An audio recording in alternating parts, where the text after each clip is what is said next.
Extra quick, Scott. Oh, yeah. All right. I tell you what, a person who believes that this wasn't set up by our own government is an idiot.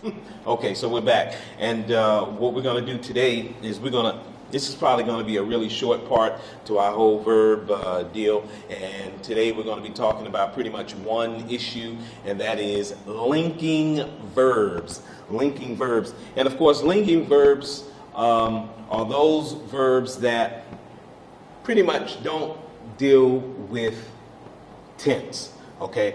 What linking verbs do is they link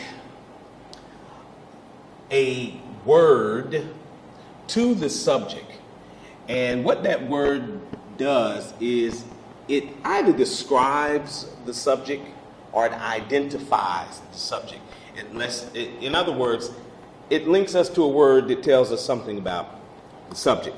And but I had to kind of explain it a little better than that, because initially, that is what a verb does anyway. Okay, so let's just get right down to it. Are linking verbs important? Yeah, they are important, but they are important. I don't want to say nothing is not important. Okay, a linking verb, of course, as I just said, it links the subject with something that tells us about the subject or to the rest of the sentence. Of course, the rest of the sentence is going to be telling us more about the subject. For instance, Elmer is a fuzzy teddy bear. Now, of course, Elmer is the subject. And the linking verb here is. Okay? And now is now linking us to something that's telling us about Elmer. Is not acting as a helping verb, because we don't have any type of word or verbal word that used to be a verb here. So we're not talking about, tense. We're not talking about, completing the verb here. We're just talking about now linking the subject to a word that's telling us something about the subject. And here, Elmer is a fuzzy teddy bear. This word fuzzy here must be telling us something about Elmer, and I believe it is going to identify or describe the teddy bear here. So this is the basic function of a linking verb. It doesn't, add to a verb phrase. It doesn't, essentialize the tense, the time of the action. It's just simply linking us to something that's giving us more information about a subject. So it's not rocket science, of course. There are 23 linking verbs, however, and I wouldn't necessarily say you have to know all of these. You don't have to necessarily remember them. I guess the important thing here is what comes after them is what you should look out for. And if it's a noun, it's probably going to be identifying the subject. If it's a word that is usually used as some type of adjective, then it's going to be describing the subject. Okay, let's look at this a little closer here. Now, we just said that it joins the subject to a part of the sentence. It tells us something about the sentence. And for instance, I am a soldier. I am a soldier. The opera sounded wonderful. Now here, I am a soldier. Soldier is just another name for I here. So it's going to be identifying I. In the next sentence, the opera sounded wonderful.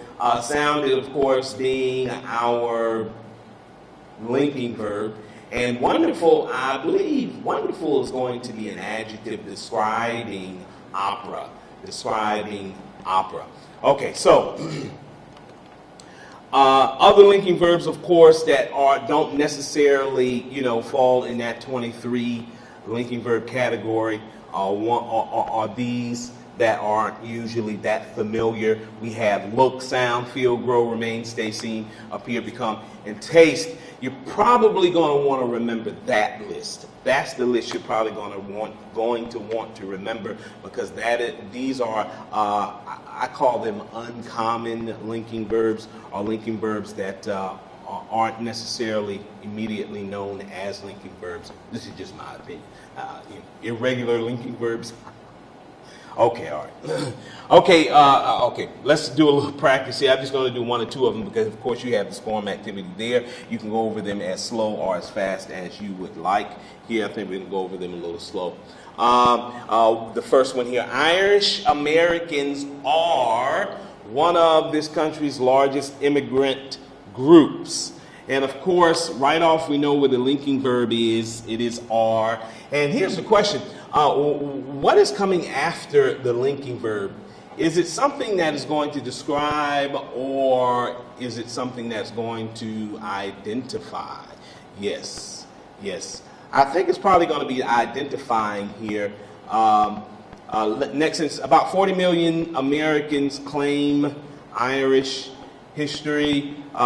This total is almost 10 times the number of people in the country of Ireland today. Okay, but at any rate, I want you to go over these. This is not, rocket science here. And but our, of course, objective. I want you to go over the SCORM. I didn't want to.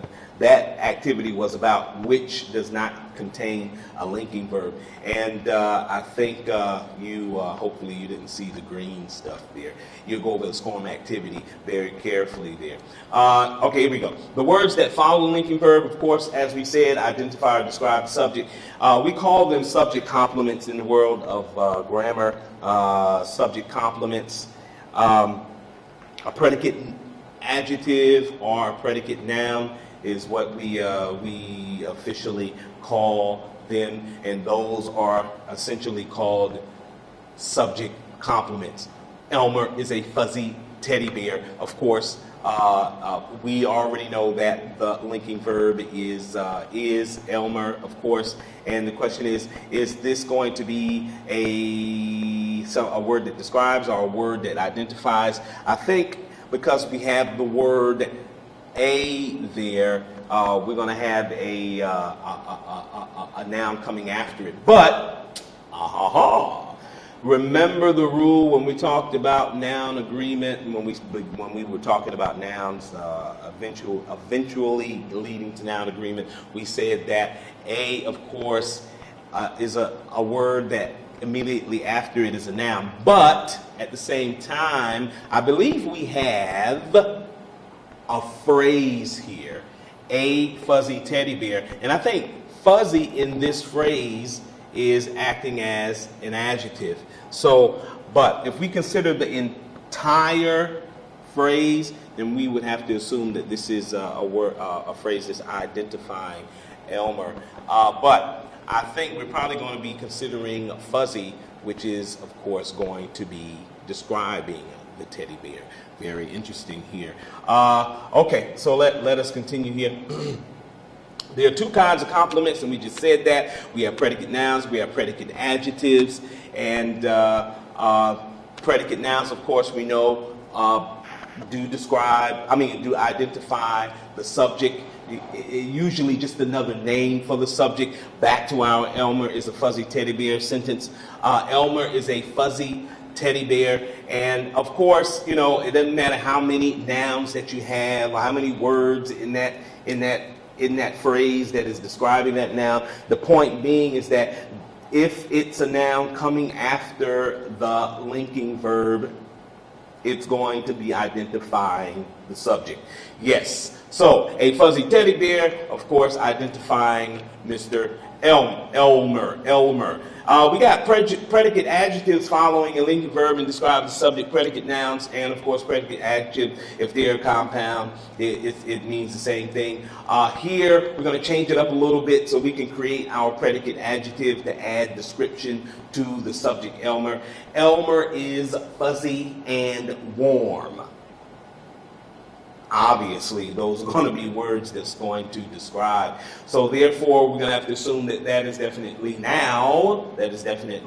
a predicate. Linking verbs. Easy as 1, 2, 3 and ABC. It is simple. The linking verb is a verb that comes in between the subject and something that tells us about the subject. Usually that's going to be a noun identifying the subject or renaming the subject, or an adjective describing the subject. That's as easy as 1, 2, 3 and A, B, C. Anyway, when we come back, of course, we're going to be getting down to some serious business. The serious business of, I don't know. We'll see when we come back. An Islamic school. I'll talk about tomorrow. Yeah, that's rolling the hard way. We don't want to roll quite that hard. We want to get one of them little minibuses.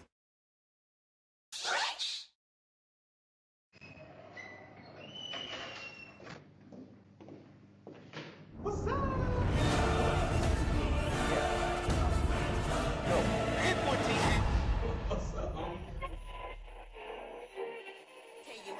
A person who believes that this wasn't set up by our own government is an idiot.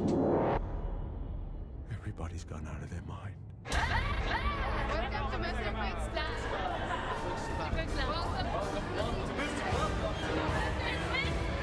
Welcome to Mr. Quick's class. Welcome to Mr. Quick's class.